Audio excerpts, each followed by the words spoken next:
올해 1월이 되면서 세계 인구가 발표가 되는데 80억을 넘겼다고 하는 이야기를 들었습니다. 참 많은 인구가 이 땅을 살아가는데 가만히 여러분들이 보시면 이 모든 사람을 하나님 만드신 거 아닙니까? 근데 한 사람도 똑같은 사람이 없습니다. 어떤 성향을 분류하는데 이런 성향의 사람이다라고는 우리가 같은 비슷한 사람의 분류를 할 수는 있지만 똑같이 생긴 사람이 하나도 없고, 그리고 똑같은 성격을 가진 사람이 없고요. 똑같은 성향의 여러 가지 다양한 성향들을 가지고 있는 그런 모습들로 세상 모든 사람들 하나님께서 참 독특하게 만들어 놓으셨습니다. 사람마다 그 모든 그 어떤 외면이라든지 내면이라든지 모든 것들을 통해서 그 사람의 어떤 특징적인 부분들을 우리가 이야기할 때 그것으로 사람들에게 흔히 우리가 별명을 붙이게 됩니다. 여러분들은 어떤 별명으로 불려지고 계십니까? 뭐 좋은 의미가 됐든지 안 좋은 의미가 됐든지 우리는 여러 사람들을 통해서 저 사람은 이런 사람이라고 하는 그 별명 가운데 사람의 특징을 우리가 생각해 볼 수가 있겠는데요.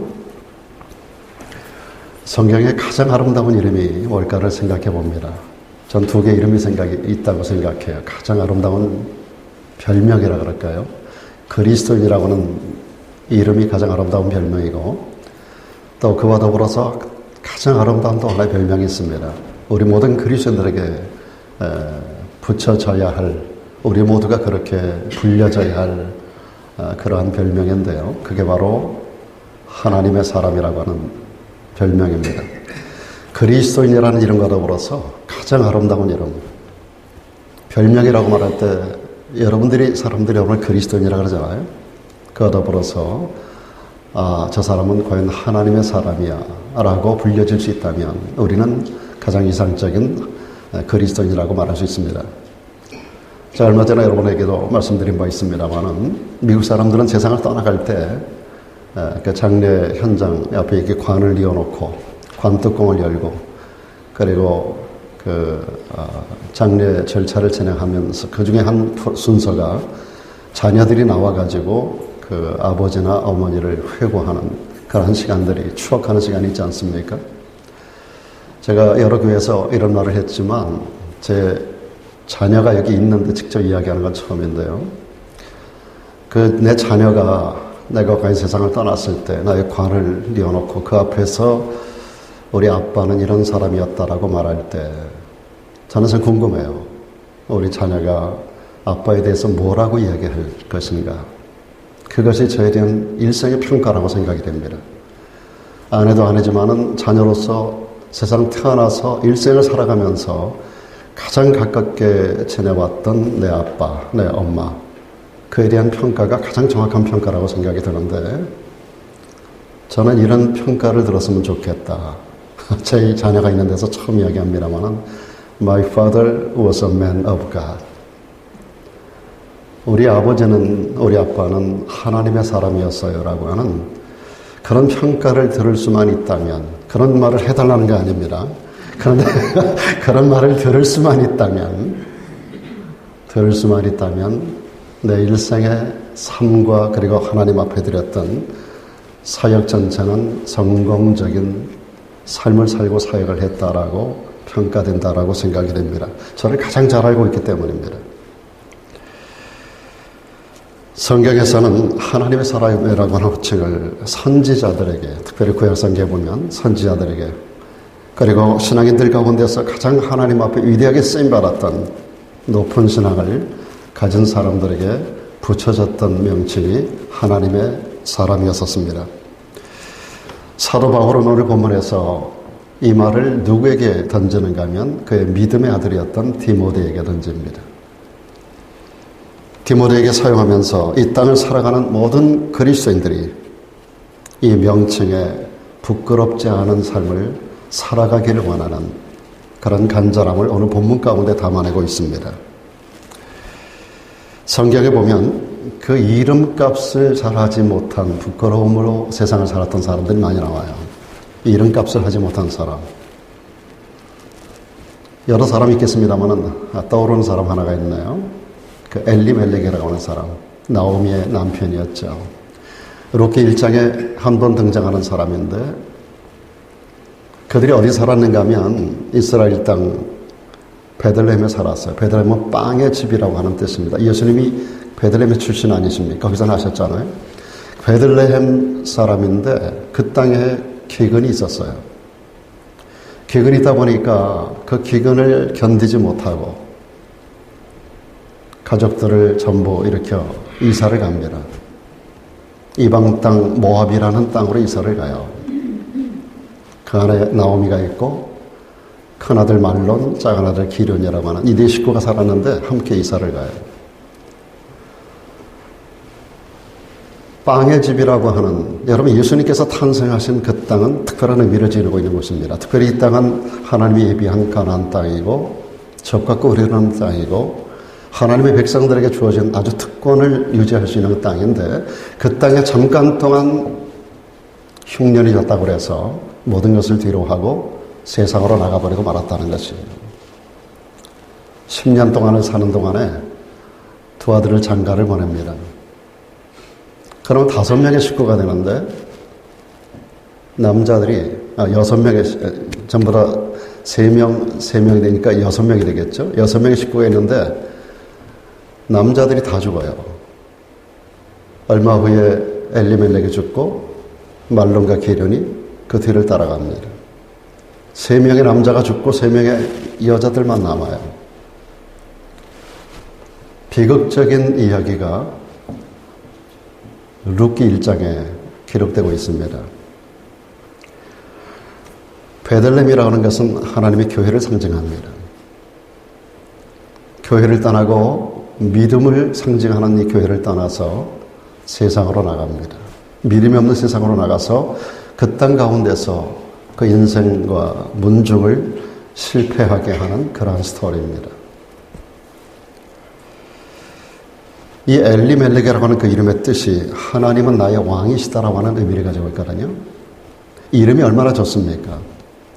어떤 환경이 오더라도 여호와 하나님을 왕으로 여호와 하나님을 견고히 붙들고 살아야만 했었던 이 엘리멜렉이 삶 속에 가뭄이 왔다고 흉년이 졌다고 먹을 게 없다고 하나님을 떠나고 믿음을 떠났다는 거예요.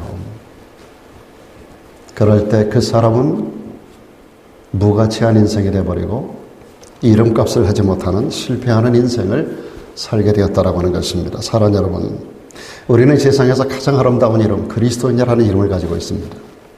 그리고 그에 한 가지 더 해서 우리 모두에게 붙여지기를 원하는 너 하나님의 사람아, 하나님의 사람 이라고 하는 호칭이 우리들에게 주어져 있다면 우리는 그 이름값에 합당한 삶을 살아야 할 줄로 믿습니다. 여러분, 이 이름은 아름다운데 이 이름은 그 별칭, 별명은 너무나 아름다운데 이름값을 하지 못하는 엘리멜렉 같은 그런 삶을 살아서 안 된다는 거죠. 오늘 여기 사도 바울이 영적인 아들 디모데를 너 이렇게 살아야 돼. 그러면 네가 하나님의 사람으로 손색함이 없을 수 있어. 이것을 성경에 기록하고 우리들에게 전해준 것은 이 시대를 사는 이 시대 디모데 같은 저와 여러분들을 향해서 우리 믿음의 아버지격인 사도 바울이 우리들에게 권면하고 있는 말씀들입니다. 그러니까 오늘 이 아침 그리스도 여러분들이 바울이 믿음에 사손된 우리들에게 권면하는 하나님의 사람의 아름다움을 간직하기 위해서 그가 우리들에게 제시하고 있는 몇 가지를 말씀을 드리려고 합니다. 바울은 오늘 본문 가운데 보면 몇 개 동사를 사용합니다. 특별히 5가지의 명령형 동사를 사용합니다.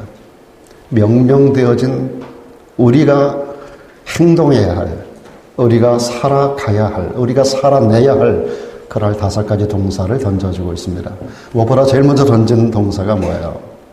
오늘 특별히 맨 앞에 11절 가운데 보면 피하고라는 단어가 나와요. 오직 너 하나님의 사람아 이것들을 피하고 도망가라는 겁니다. 피하라는 거예요.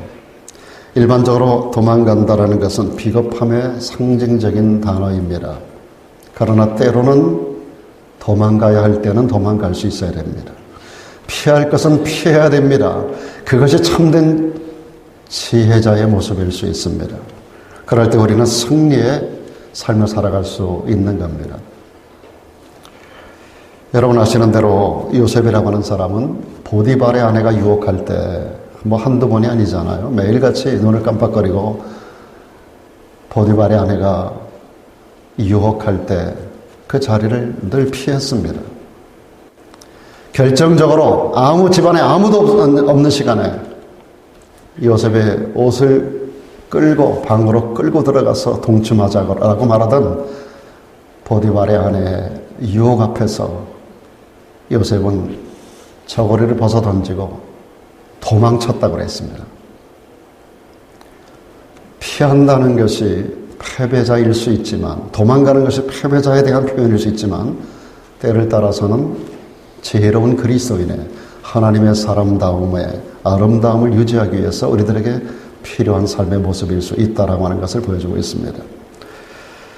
다윗도 사울왕이 그를 죽이려고 할 때 10년이 넘는 기간 동안을 도망을 다녔습니다. 패배자로서가 아닙니다. 피해야 될 때는 피하는 거예요. 도망해야 될 때는 도망가야 됩니다. 오늘 말씀 가운데 보니까 이것들을 피하라고 말씀합니다. 여기 이것들이 뭘까요? 여러분 11절의 말씀 가운데 이 말씀이 기록되어 있거든요.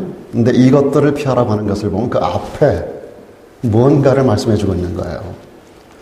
그 앞에 10절까지의 내용 가운데서 크게 두 가지를 피하라고 하는 말씀들이 등장하고 있습니다. 오늘 시간이 없어서 제가 앞부분을 다 읽어드리진 않았는데, 특별히 그 5절 이하의 가운데 말씀 가운데 3절에서 5절 가운데 보면은 중요한 것이 다른 교훈을 피하라고 하는 표현이 나와요.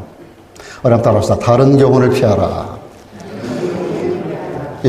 다른 교훈이라고 하는 것은 그리스도의 참된 교훈이 아닌 모든 이단 사상을 가리키는 것입니다. 그 당시 초대교회 안에는요, 두 종류의 사람들이 교회를 더럽히고 있었고 교회를 혼란시켰습니다. 소피스트라고 불려지고 있는 사람들, 그들을 성경 궤변론자라고 말합니다. 그들은 자기들이 지혜자라고 말합니다. 소피스트라고 불려지는 궤변론자들, 그리고 또 한 종류는 영지주의자들이 이단 사상을 교회 안에 퍼뜨리면서 오늘 교회를 얼마나 혼란시켰는지 알 수 없어요. 그러니까 사도 바울의 서신 가운데 보면 그런 자들에 대해서 강력하게 경고하고 있는 말씀들이 많이 기록되고 있는 걸 볼 수 있습니다. 오늘날에는 어떤가요? 여러분 2000년 전에 초기 교회가 태동될 때로부터 그런 이단 사상들, 잘못된 교훈들, 거짓 교훈들이 교회를 점령하고 있었거든요. 역사의 마지막 때를 사는 이 시대는 어떤가요? 위험성이 그때만 못할까요? 훨씬 더 위험한 시대에 있습니다. 제가 여러분에게 가끔 가다가 인터넷을 통한 설교 같은 거 아무거나 들어서는 안 된다는 그런 말씀을 제가 가끔 드립니다. 제 설교만 들으라는 얘기를 하는 게 절대로 아니에요. 그런 설교 다 나쁘다고 문제가 있다고 다 이단이라고 말하는 거 절대 아니에요. 분별할 수 있어야 됩니다. 잘 분별하지 않으면 큰일 나요, 여러분. 여러분 지난 주간에 특별히 우리가 에스겔서를 가정성경 읽기 가운데 읽으셨죠? 이틀 전으로 기억됩니다만은 제가 새벽기도 나오기 전에 성경 한 3장 정도를 읽고 나와요. 근데 거기 읽는데 13장에 와서 탁 제 눈을 사로잡는 말씀들이 나와요. 하나님의 말씀을 전한다는 많은 선지자들이 있었어요. 그때도. 근데 자기 마음에서 나오는 생각을 전하는 거예요. 하나님의 말씀을 전하는 것은 맞아요. 그런데 이 말씀을 자기 마음대로 해석한다는 거예요. 하나님께로부터 오는 말씀이 아니에요. 오늘 강단에서 외쳐지는 수많은 메시지들이 전부 다 성경을 근거로 해서 성경을 앞에 본문을 던지고 설교를 합니다. 그런데 전부 자기 생각을 말하는 거예요. 자기 마음을. 하나님의 마음, 하나님의 생각, 하나님의 의도를 본문에서 하나님이 하시고자 하는 말씀을 전하는 게 아니라 목사가 자기 생각을 전한다는 거예요. 그들에게 임할 저주가 에스겔 13장에 잘 기록되어 있습니다. 전체 통으로 나와요. 저는 그 말씀을 보면서 저 자신에게 굉장히 많은 도전이 됐어요. 저는 40년 동안 제가 새벽기도, 수요예배, 주일, 낮, 저녁, 철야 수없이 많은 설교를 제가 따져보니까 몇만 편의 설교를 했어요. 과연 그 모든 설교 메시지가 이 말씀에 걸리지 않는 설교가, 걸리는 설교가 얼마나 될까? 제가 제 자신을 많이 돌아봤어요. 교회 오기 전에 새벽 시간에 제가 그 말씀을 읽으면서, 몇 번을 읽으면서 회개하면서 왔어요. 혹여 내가 내 마음에 있는 내 생각을 이게 하나님의 주신 것이라고, 하나님의 말씀이라고 강단에서 내가 전한 적은 얼마나 있었는가, 제가 많이 돌아봤어요. 그런 말에 속아서 성도들이 정말로 잘못된 길로 가는 교회, 잘못된 길로 빠지는 그런 성도들이 이 시대 가운데 얼마나 많은지 알 수 없습니다. 오늘 인터넷 시대를 살아가는 이 시대, 다른 교훈이 넘쳐나고 있는 시대입니다. 여러분 잘 분별할 수 있는 능력이 여러분에게 있기를 축복합니다. 여러분 성경 설교를 좋아하셔야 돼요. 성경만 가지고 설교하는 목사님들, 그런 설교를 들으세요. 근데 우리는 재밌는 설교를 좋아하거든요. 재밌는 설교.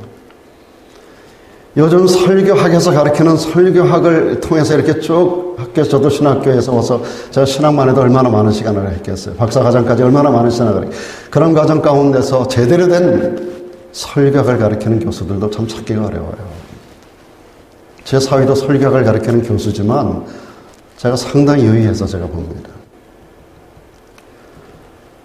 오늘 설교가 성경적인 설교가 아닌 내 생각, 내 마음 짚어서 이 말씀을 함부로 후려치고 자기 생각을 전하는 다른 교훈, 이런 교훈들이 너무나 많아요.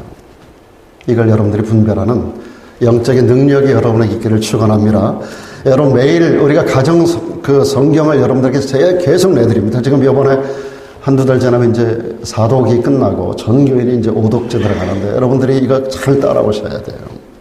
여러분 자신을 위해서. 아니, 여러분의 가정과 축복을 위해서, 여러분 후손을 위해서 성경 정말 많이 읽으셔야 돼요. 그래서 여러분 스스로 분별하는 능력을 가져야 돼요. 여러분, 이건 목사가 여러분에게 능력을 줄 수는 없어요. 이건 은사가 아니에요. 이런 것을 분별하는 것은 은사가 아니에요. 이런 잘못된 다른 교훈을 분별해내는 것은 은사가 아니에요. 여러분의 영적 힘이 길러져야 돼요. 성경 그 자체를 전할 때 저도 딱딱하고 듣는 사람도 딱딱할 수 있어요. 그러나 저는 후회함이 없습니다. 그래서 후회함이 없어요. 내가 파퓰러한 사람들이 듣기 좋아하는 소리로 말하지 않아도 저는 후회함이 없어요. 하나님 앞에 부끄럽지 않은 설교를 하려고 애를 쓰기 때문입니다. 다른 교훈을 피하라고 말하고 그 다음에 그 앞부분에 보면 또 하나가 나옵니다. 부하려고 하는 생각과 돈을 사랑하는 그 마음을 피하라는 겁니다. 그래서 말씀 가운데 구체적으로 보면 9절과 10절에 보면 부하려 하는 자들에 대하여 말하고 그 다음에 돈을 사랑하는 사람에 대하여 기록하고 있습니다. 부하려고 하는 자들은 반드시 이렇게 된다는 거예요. 시험과 올무와 여러 가지 어리석고 해로운 정욕에 떨어지게 되고 사람으로 침륜과 멸망에 빠지게 된다라고 말하고 있습니다. 돈을 사랑하는 것이 돈이 나쁜 건 아닌데 돈을 사랑하다 보면 그것이 일만하게 뿌리가 되어 내 안에, 여러분 바오밤 나무 더 리틀 프린스인가요? 그런 그 책에 그런 거 나오잖아요. 여러분 이 뿌리가 내 안에 퍼져서 내 인생을 파괴해버리고 말아요. 이것을 사모하는 자들이 미혹을 받아 믿음에서 떠나게 되고 근심으로 자기를 찌르는 결과를 가져게 된다는 겁니다. 부하려는 생각보다는 오히려 성경은 분수를 지켜 살라고 강조하고 있습니다. 그래서 6절로 8절에 보니까 지족하는 마음, 자족하는 마음이 있으면 경간에 큰 이익을 얻게 된다는 겁니다. 우리가 세상에 아무것도 가지고 온 것이 없음에 또한 아무것도 가지고 가지 못한다고 말합니다. 너무 돈 하고 살지 말라는 거예요. 우리가 먹을 거, 입을 거 있으면 족한 줄로 알라라고 사도 바울은 우리들에게 가르쳐주고 있습니다. 여러분 돈 많이 버는 거 잘못된 거 아닙니다. 많이 버십시오. 하나님은 이스라엘 백성들에게 재물 얻는 능을 주셨다 그랬거든요. 돈 많이 버는 능력을 그들에게 주셨다 그랬어요. 그래서 유대인들은요, 전 세계 어디를 가도요, 돈 버는 데는 귀재예요. 하나님이 그들에게 그 능력을 주셨어요. 저는 우리 성도들에게 하나님 돈 버는 능을 주기를 축원합니다. 중요한 것은 돈을 너무 사랑하고 거기에 여러분 인생을 빠뜨리면 안 된다는 거예요. 이어서 두 번째로 바울은 디모데와 우리들에게 아버지의 마음을 가지고 이렇게 권면합니다. 쫓을 것을 쫓아야 된다. 버릴 것을 버리고 쫓을 것을 쫓아라. 11절 말씀 후반에 보면 이런 말씀이 있어요. 의와 경건과 믿음과 사랑과 인내와 온유를 쫓아라. 여기 쫓으라고 하는 단어가 두 가지 큰 의미를 가지고 있습니다. 붙들고 쫓으라는 겁니다. 붙들고 쫓아라. 아까 제가 룻기 1장을 말씀드렸습니다만 룻 자기 남편을 잃었어요. 시어머니도 남편, 자기 시아버지 엘리멜렉을 잃었어요. 자기 시동생도 죽었어요. 자, 남자가 다 죽었어요. 남자가 하나도 없는 집에 씨를 보존할 방법이 없어요. 그런 가운데서도 룻은 그 시어머니 나오미가 염려가 돼서 너희가 아직 젊으니까 너희 민족에게 돌아가서 좋은 남자 만나서 가정을 꾸리고 살아라 이야기하는데 룻은 그렇게 하지 않아요. 시어머니와 죽고 사는 것을 함께 하겠다는 겁니다.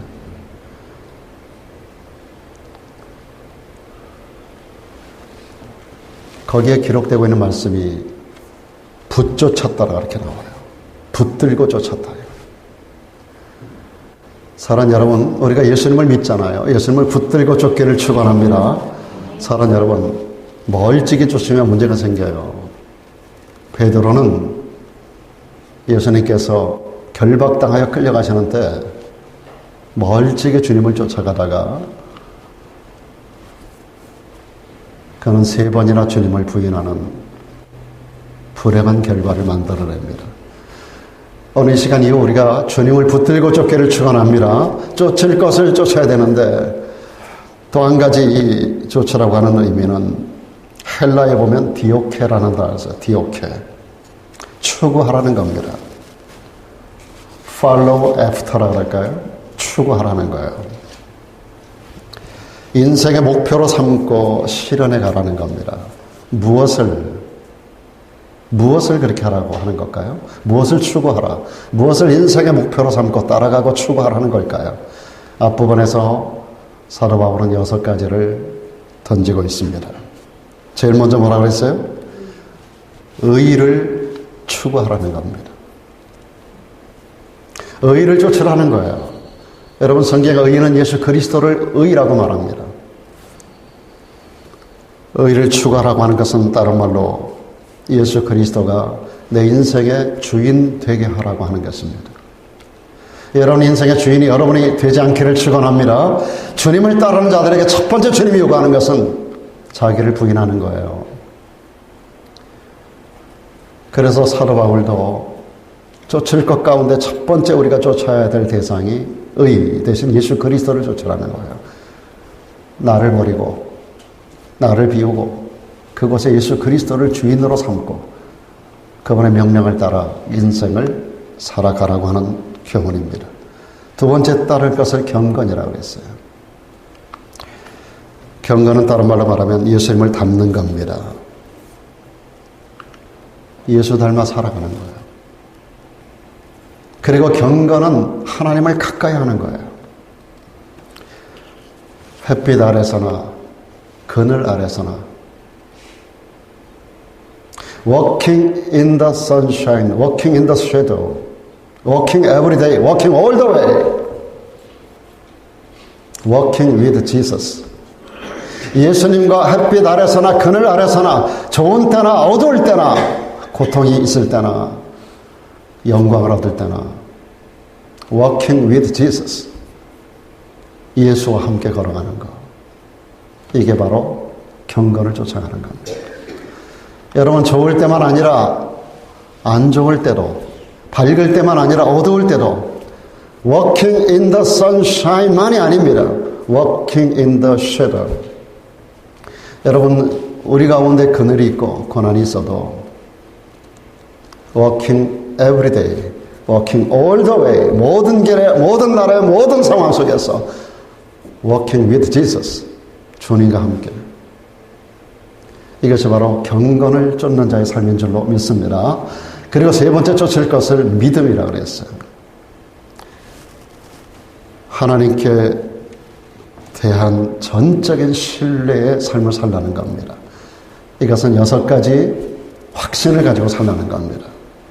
사죄의 확신, 사죄에 따르는 구원의 확신, 구원받은 자가 일생을 살아가며 하나님의 인도함을 받는 인도의 확신, 인도함 가운데 수많은 영적인 전투가 있을 때 반드시 승리해야 된다는 승리의 확신, 그리고 우리의 모든 삶 속에 날마다 쉬지 않고 기도하라고 명령하시는 주님의 말씀 아래서 기도 응답이 올 것에 대한 확신, 그리고 이후에 천국에 입성하게 될 것에 대한 확신, 이 6가지 확신의 줄을 놓아서는 안 된다는 거예요.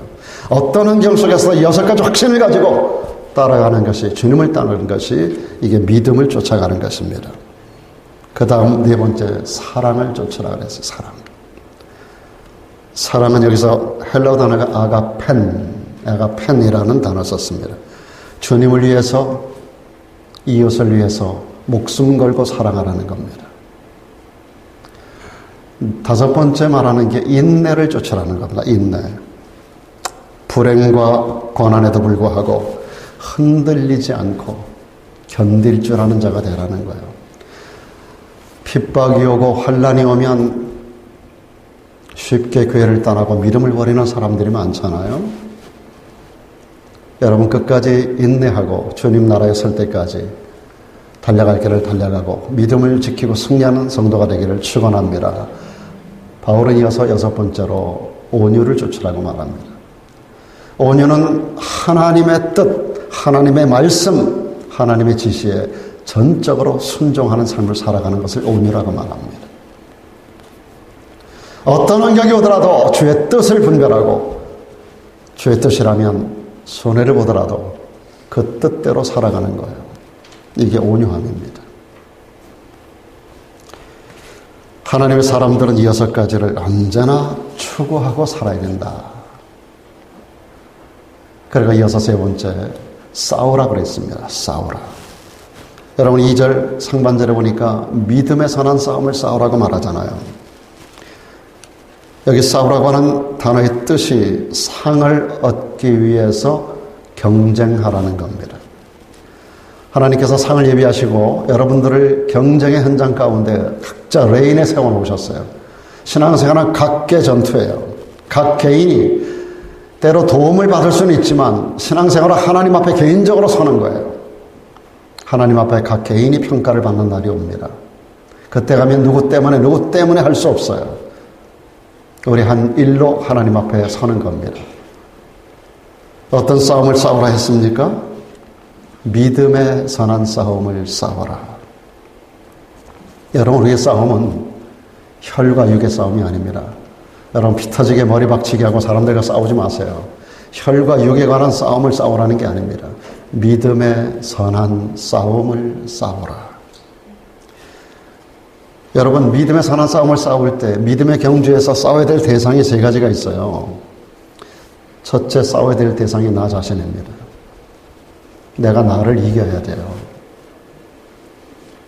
나는 끊임없이 타락의 길로 나를 끌고 가려고 그래요.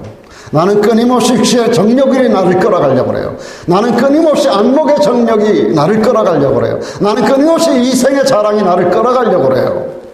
그런 나를 내가 이겨야 돼요. 이게 믿음의 선한 싸움의 첫 번째 싸움이에요. 내가 나를 이겨야 돼요. 내가 나를 극복하지 못하면 절대로 우리는 이 싸움에서 이길 수 없습니다. 모든 정력을 추구하는 나, 그 나를 내가 제압해야 돼요. 두 번째, 믿음의 선한 싸움의 대상은 죄입니다. 죄를 이겨야 됩니다. 죄는 예수 그리스도의 보혈을, 공로를 의지하지 않으면 이길 수가 없습니다. 예수의 피, 그 피가 우리 죄를 사는 능력인 줄로 믿습니다. 죄는 멸망성이 있어서 하나님의 축복을 회방합니다. 예수 그리스도의 십자가 보혈을 믿음으로 죄의 권세를 이겨야 됩니다. 또 하나는 마귀와의 싸움입니다. 악의 영들과의 싸움입니다. 공중 권세 잡은 자들과의 싸움입니다. 여러분, 이것은 말씀과 기도를 통해서 이길 수 있습니다. E.M. 바운즈라는 신학자가 우리 성도들에겐 큰 마귀와 싸울 두 개의 무기가 있다고 그랬어요. 하나는 말씀이고 하나는 기도라고 그랬어요. 말씀과 기도로 마귀 권세를 싸워 이길 수 있습니다. 예수님도 광야에서, 마태복음 4장에 보니까 광야에서 성령에 이끌려 광야에서 40일 동안 금식하신 후에 마귀에게 3가지 공격을 당하셨어요. 그때 하나님의 말씀으로 제압했습니다. 말씀으로, 기도로. 여러분, 기도 가운데 예수 이름의 권세를 사용하시기를 축원합니다. 너희가 내 이름으로 귀신을 쫓아내며, 할렐루야, 말씀과 기도의 권세로 우리는 선한 싸움을 싸우는 거예요. 나를 싸워 이기고, 죄를 싸워 이기고, 그리고 마귀의 권세를 싸워 이겨야 돼요. 이게 선한 싸움을 싸우는 것입니다. 혈과 육으로 절대 싸우지 마세요. 인간관계는 싸우지 마세요. 다투지 마세요. 내가 손해보고 양보하면 끝나요. 내가 손해를 안 보려고 하고 양보를 안 보려고 하고 내가 옳다고 네가 틀렸다고 하니까 가정 안에서부터 부부싸움부터 모든 인간관계 싸움이 다툼이 일어나는 거예요. 욕하면 욕을 받으세요. 때리면 맞으세요. 그래서 주님 말씀하잖아요. 오른뺨 때리면 왼뺨 돌려대라는 거예요. 거독달라면 속옷도 벗어주라는 거예요. 오리 가자면 승리를 같이 동행하라는 거예요. 인간의 싸움, 혈과 육의 싸움은 아무런 유익을 얻지 못하기 때문에 손해보고 양보하면 끝난다는 거예요. 그런 사람이 결국은 승리하게 돼요. 여러분, 아브라함의 아들 이삭이 그랬잖아요. 우물을 파놓으면 와서 자기네 거라고 다 달라고 그래요. 종들은 우리가 힘써 팠는데 이게 어째 너네 거냐. 싸우려고 할 때 종들을 제지시킵니다. 그냥 달라면 줘라. 딴 데 가자. 딴 데서 또 파. 그럴 땅에서 그런 일이 여러 번 있었어요. 또 파면 이놈들이 와가지고 또 내놓으라는 거예요. 그리고 돌로 틀이 막아요. 그러면 이 종들이 여러분, 우물 하나 파는 게 쉬운 것 같습니까? 요즘같이 첨단 장비로도 어려운데 물이 어디서 날지도 모를 뿐만 아니라 그때 여러분 장비가 제대로 된 장비가 있었겠어요? 우물 하나가 굉장한 부자의 재산이에요.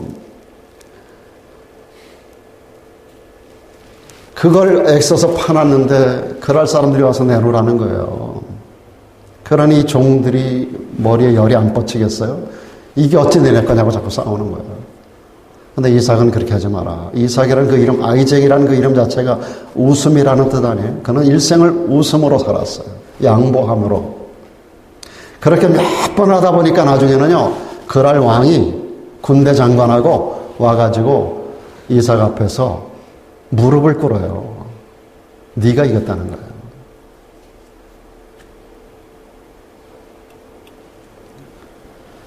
여러분, 양보의 믿음, 손해보는 믿음, 양보를 통한 승리, 손해봄으로 승리를 얻는 이런 삶의 원리를 주님께서 그렇게 가르쳐 주신 거예요. 때려, 우리는 한 대 딱 맞으면 우리는 따닥 하고 나갑니다. 어디 오른뺨 때리는데 왼뺨을 돌려대요. 절대 못 지지. 한 대 맞으면 우린 2대예요. 겉옷달라고 그래요. 어떻게 겉옷을 벗어줘요? 어떻게 속옷까지 다 벗어줘요? 오리를 가자고 그래요. 심리를 동냥하라 그래요. 주님은 그런 싸움은 싸우지 마라. 그냥 양보해라. 손해봐라. 믿져라. 그러면 반드시 찾을 날이 와요. 제가 지난 주일날 여호와 때 그런 말씀 했잖아요. 내 빵을, 내 떡을 물 위에 던져라. 여러 날 후에 찾으리라. 솔로몬이 우리들에게 가르쳐준 지혜입니다. 그냥 던지세요. 주세요. 그러면 반드시 돌아올 날이 와요. 생명의 가품이 오는 날이 와요. 풍성함이 돌아와요. 쓰고 빌려주면 풍성하게 돼요. 움켜 잡으면 없어져요. 이게 성경의 영적인 원리예요. 주님은 그런 싸움을 싸우지 말라. 선한 싸움을 싸워라. 너 자신을 싸워 이기고 죄를 싸워 이기고 마귀 권세를 싸워 이겨라. 그리고 한강 나가서 말합니다. 4번째로 취하라고 그랬습니다. 취하라. 취하는데 영생을 취하라 그랬거든요. 영생을 취하라. 여기 취하라는 단어가 헬라에 보면은 에필라부라는 단어, 에필라부. 꽉 붙잡으라는 뜻이에요. 여러분, 신앙생활의 골이 뭐예요? 영생 얻는 거 아닙니까? 여러분, 영생 얻기 위해서 신앙생활 하는 거 아니겠어요? 천국에 이르기를 원하십니까? 그거 아니면 안고 없는 찐빵이에요. 이 땅에서 신앙생활 아무리 오래 하고 아무리 많은 걸 갖다 바친 거예요. 천국 못 가면 뭐예요? 아무것도 아니에요. 영생 얻는 것이 우리의 신앙생활의 골이에요. 최종적인 골이에요. 이걸 꽉 붙잡으라는 거예요. 꽉 붙잡으라. 구원의 확신을 사죄 확신과 더불어 여러분들이 놓지 않기를 축원합니다. 그래서 사도 바울이요, 이것을 그 군인의 무장하는 장비에다 비유할 때 제일 처음으로 말씀했어요. 구원의 투구를 쓰라는 거예요. 다른 신체 기관이 일부 떨어져 나가도 살 수 있어요. 병신돼서 살지만, 힘들게 살지만, 그러나 머리가 떨어져 나가면 그건 죽는 거예요. 참수. 머리가 깨지면 죽는 거예요. 다른 신체 일부는요, 깨지고 상하고 부러져도 살 수 있어요. 구원의 다리, 구원의 허리, 그런 소리 하지 않았어요. 구원의 방패, 이러지 않으셨어요. 구원의 칼, 이러지 않으셨어요. 구원의 투구예요. 머리가 깨지면 안 된다는 거예요. 다른 건 몰라도 이 구원의 확신, 이 영생의 확신, 이게 영생을 꽉 붙잡으라는 거예요. 취하라는 게. 이거 놓으면 안 된다는 거예요. 마지막으로 한 가지 더 지키라고 그랬습니다. 14절로 넘어가서 보시면 이런 말씀이 있습니다. 우리 주 예수 그리스도 나타나실 때까지 점도 없고 책망받을 것도 없이 이 명령을 지켜라. 뭘 지키라고요? 이 명령을 지켜라. 이 명령. 이 명령이 뭐예요? 지금까지 말씀했던 모든 말씀들입니다. 뿐만 아니라 성경에 기록된 모든 하나님의 말씀을 지키라는 겁니다. 언제까지 지키라 그랬어요?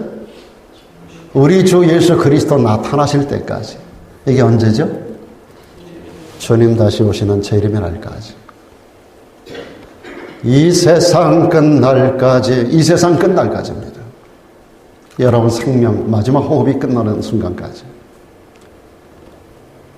제가 늘 그런 기도를 합니다. 이 호흡 끝나는 순간까지 주의 이름을 부르다 가게 하옵소서. 이 호흡은 마지막 순간까지 하나님이 쥐고 있는 거예요. 하나님이 우리 호흡을 걷어가시면 우리 생명 끝나는 거예요. 그 호흡을 걷어가시는 그 순간까지 제가 주의 이름을 부르게 하시고 주의 이름을 전하게 해주세요. 이게 제 매일같이 제가 하나님 앞에 새벽마다 드리는 기도 중에, 기도 제목 중에 하나예요. 이것을 위해서 건강이 필요합니다. 이것을 위해서 지혜가 필요합니다. 이것을 위해서 영역이 필요합니다. 이것을 위해서 제가 머리가 굳어지면 안 됩니다. 굉장히 중요한 이야기예요. 호흡 끝나는 순간까지, 마지막 순간까지 주 이름을 부르고 주님을 증거하기 위해서 건강도 필요하고, 때로는 물질도 필요하고, 때로는 우리의 필요한 것들이 많잖아요. 영역과 우리의 필요한 모든 것들, 이게 다 그 안에 담기는 거예요. 그게 그 큰 그릇이란 말이에요. 그래서 새벽마다 제가 이 기도를 반드시 합니다. 이 호흡, 이 마지막 호흡 하나님 걷어가시는 날까지. 모세가 그랬어요. 모세는 생명 끝나는 순간까지, 하나님 앞에 가는 순간까지 그 눈이 쇠하지 않았고요. 기력이 쇠하지 않았어요. 참 놀라운 은혜입니다.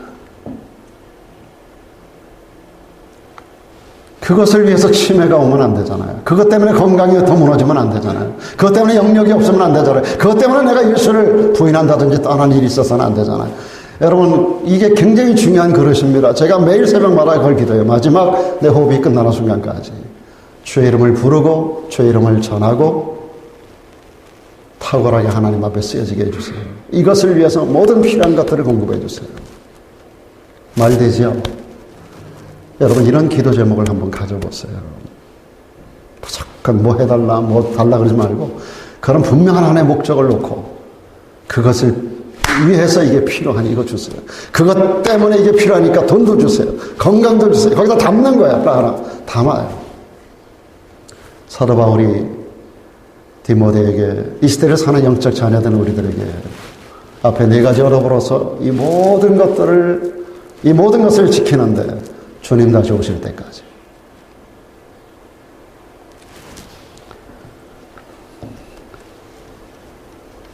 그러면서 오늘 여기 이 모든 말씀을 지키다 보면 하나님이 어떻게 하시는가를 그는 15절에도 이렇게 담아내고 있습니다. 기약이 이르면 말이야 하나님이 그의 나타나심을 보여주실 거야.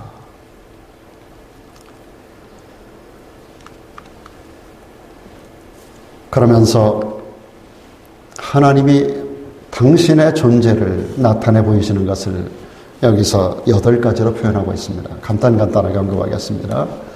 제일 먼저 복되시고 그랬습니다. 복되신 하나님. 한번 따라합시다. 복되신 하나님. 여러분이 모든 것을 그대로 주님 오실 때까지 지키다 보면 하나님이 여러분에게 보여지는데 복을 가지고 여러분 앞에 나타나신다는 거예요. 지금까지 말씀한 모든 것을 하나님의 모든 말씀들을 지키다 보면 주님 다시 오실 때까지 내 마지막 호흡이 끝나는 순간까지 지키겠다라고 여러분 작정하고 그 길을 걸어가면 우리 하나님이 우리 가운데 나타나시는데 복을 가지고 복되신 하나님으로 나타난다는 거예요. 복의 근원이신 그분이 우리에게 복을 주시기 위해서 우리에게 나타나 보여주시겠다. 그렇게 하다 보면 홀로 한 분이신 하나님으로 하나님이 우리에게 나타나신다는 거예요. 하나님만이 절대 주권자시고 유일하신 참신으로 나타나 주신다는 겁니다. 또 한 가지 능하신 하나님으로 우리 가운데 당신의 전능하심을 보여주신다는 거예요. 그분 앞에서 우리가 무능하게 무너져서는 안 됩니다. 그분의 전능하신 능력이 우리를 붙들고 있다는 거예요. 그리고 만왕의 왕으로 만주의 주로 우리 하나님이 우리 가운데 나타나 보이시겠다는 거예요. 통치자로, 다스리는 자로, 공급하는 자로, 이끌어가는 목자로 우리 가운데 나타나시는 하나님. 그리고 그 하나님은 오직 죽음을 초월하는 존재자로서의 하나님으로 나타나신다는 거예요. 하나님에게만 생명의 근원이 있다는 것입니다. 그러므로 하나님의 자녀된 우리들에게 영생을 주시는 하나님으로 나타나신다는 겁니다. 그리고 7번째는 뭐예요? 가까이 가지 못할 빛에 거하신다. 무슨 말입니까? 빛 가운데 거하시는 하나님으로 당신 자신을 보여주신다는 거예요. 여러분, 하나님의 빛이 우리에게 비춰지면 우리 가운데 모든 어둠의 역사가 떠나갈 줄로 믿습니까? 시편 104편 2절에 보면 주께서 옷을 입는 것처럼 빛을 입으셨다 그랬어요. 여러분, 빛 대신 주님을 바라보면 우리 가운데 어둠의 역사가 떠나가게 돼 있어요. 그런 하나님으로 우리에게 나타나시겠다는 거예요. 마지막 8번째는 뭐예요? 아무 사람도 보지 못하고 또 볼 수 없는 자, 영이신 하나님으로 나타나신다는 거예요. 그러므로 우리가 해야 될 거 있습니다. 다 같이 읽겠습니다. 시작. 그에게 존귀와, 같이 시작. 그에게 존귀와 영원한 능력을 돌릴지어다. 할렐루야. 그분에게 모든 존귀, 모든 영원한 능력, 모든 영광과 존귀와 능력 그분에게만 돌릴지어다. 할렐루야. 이것이 사도 바울이 우리들에게 오늘 말씀 속에서 내리는 결론입니다. 그분만이 모든 영광과 존귀와 능력을 받으실 분, 돌려야 할 대상. 오늘 주께서 우리들에게 요구하는, 바울을 통해서 우리들에게 요구하는 명령형 이 5가지 동사는 결코 어려운 게 아닙니다. 어려울 수 있지만 그러나 기쁨으로 감당해야만 하는 것들입니다. 그럴 때 우리들에게 이 놀라운 하나님의 임재가, 나타나심이, 역사하심이 체험되게 하실 줄로 믿습니다. 오늘 이후로 사도 바울처럼 나의 달려갈 길과 주 예수께 받은 사명이 무엇인가를 알고 나의 생명을 조금도 귀한 것을 여기지 아니하고 그분 영광을 위해 쏟아붓고 끝까지 믿음을 지켜 하나님 앞에 상관 아래 잘했다 칭찬받는, 오늘 기도하는 집사님 그랬죠? 잘했다고 그때 칭찬받는 그런 모든 성도들로 우리 모두가 우리에게 주어진 남은 날들 달려갈 길을 잘 달려가고 끝까지 믿음을 지키는 승리하는 삶을 살기를 주의 이름으로 축원합니다.